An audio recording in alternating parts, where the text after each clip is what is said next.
9A, steps to ease the Cold War. The superpowers adopted measures to relax tension between them. This is termed deepen. Challenges encountered by the OAU till 2002. Many member states were affected by the instability due to military overthrow or other political problems. Many member states quarreled over boundaries. Major powers in the world interfered with African affairs, for example, USA and USSR during the Cold War. Inadequate financial support from member states also led to difficulties in the fulfillment of its mandate.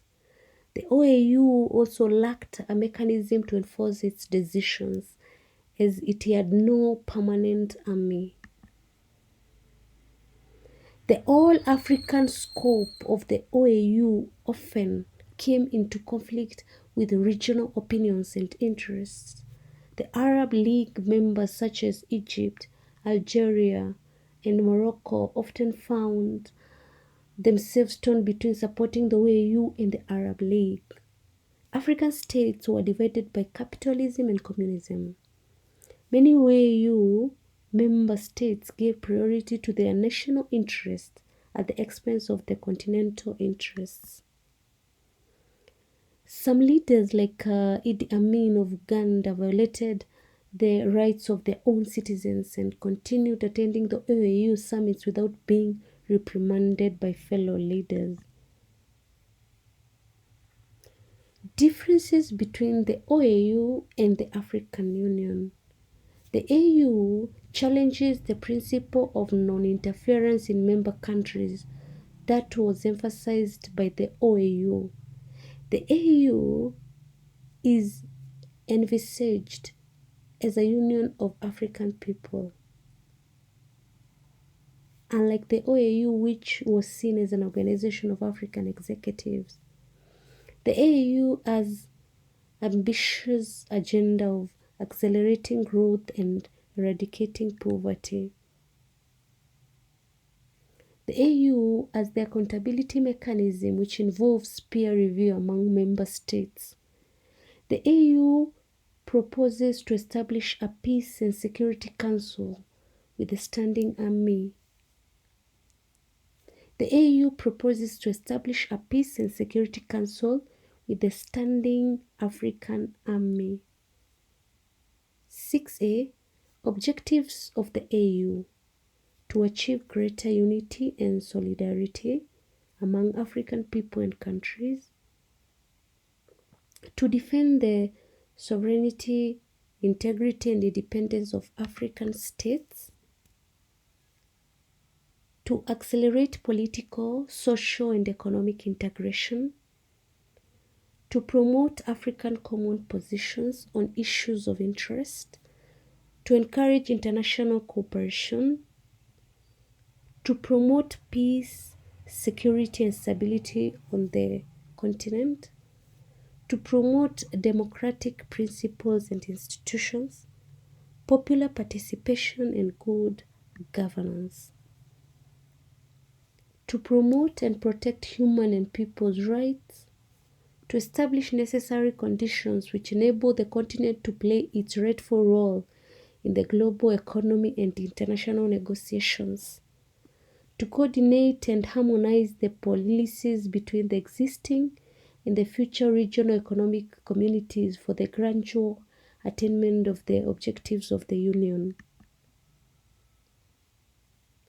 to advance the development of the continent by promoting research in science and technology, to work with relevant international partners in the eradication of the preventable diseases and the promotion of good health on the continent. Organs of the AU: Assembly, Executive Council, Commission, Permanent Representatives Committee, Peace and Security Council, Pan-African Parliament, Economic, Social and Cultural Council, Court of Justice, financial institutions and specialized committees. Functions of AU specialized committees: to prepare projects and programs of the Union and submit them to the Executive Council, to ensure supervision, follow-up, and evaluation of decisions taken by the organs of the Union, to ensure the coordination and harmonization of projects, to submit to the Executive Council reports and recommendations on the implementation of the African Union Act, to carry out assignments to ensure the implementation of the provisions of the Act. Main organs of the East African Community, that is between 1967 to 1977.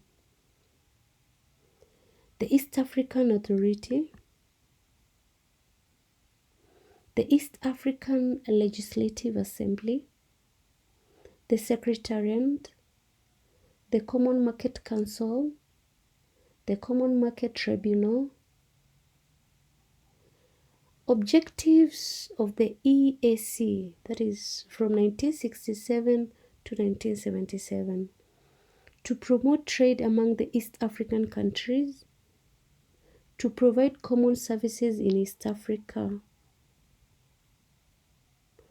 to facilitate free movement of people in the region, to provide a forum for discussion of various issues affecting the region.